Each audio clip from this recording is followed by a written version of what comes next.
വളരെ ചൂടുള്ള ഒരു ദിവസം അതിയായ ദാഹത്തോടെ ഒരു കാക്ക വെള്ളം തേടി പറന്നു നടന്നു.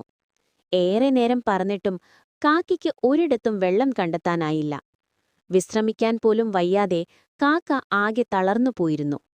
പെട്ടെന്ന് ഒരു മരത്തിന്റെ ചുവട്ടിൽ ഒരു കളിമൺ കുടം ഇരിക്കുന്നത് കാക്ക കണ്ടു. കുടത്തിൽ വെള്ളമുണ്ടോ എന്നറിയാൻ അത് നേരെ അങ്ങോട്ട് പറന്നു ചെന്നു. ഉണ്ട്, കുടത്തിന്റെ അടിയിൽ അല്പം വെള്ളം കാണുന്നുണ്ടായിരുന്നു. കാക്ക വെള്ളം കുടിക്കാൻ ശ്രമിച്ചു. പക്ഷെ അതിന്റെ കൊക്കിന് കുടത്തിന്റെ അടിയിലെ വെള്ളത്തിലെത്താൻ കഴിഞ്ഞില്ല. കുടം തട്ടിമറിച്ചിടാൻ ശ്രമിച്ചു. എന്നാൽ അത് വളരെ ഭാരമുള്ളതായിരുന്നു. കാക്ക അല്പം മാറി നിന്ന് ആലോചിച്ചു.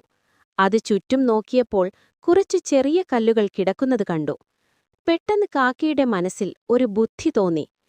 കാക്ക ഒരു കല്ലെടുത്ത് കൊക്കിൽ വെച്ച് കുടത്തിലിട്ടു. അടുത്ത കല്ലെടുത്തു വീണ്ടും കുടത്തിലിട്ടു. ഇങ്ങനെ ഓരോ കല്ലുകളായി കാക്ക കുടത്തിലിട്ടുകൊണ്ടിരുന്നു.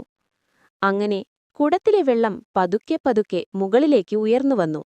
അധികം വൈകാതെ കാക്കയ്ക്ക് കൊക്കെത്തിച്ച് വെള്ളം കുടിക്കാൻ പാകത്തിന് ജലനിരപ്പ് ഉയർന്നുവന്നു. കാക്ക സന്തോഷത്തോടെ വെള്ളം കുടിച്ച് ദാഹം തീർത്തു.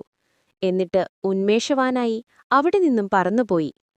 സാരോപദേശം: കഴിയുമെന്നുള്ള ദൃഢനിശ്ചയമുണ്ടെങ്കിൽ അതിനൊരു മാർഗമുണ്ടാകും. കൂടുതൽ കഥകൾക്കായി ഈ ചാനൽ ലൈക്കും ഷെയറും സബ്സ്ക്രൈബും ചെയ്യുക.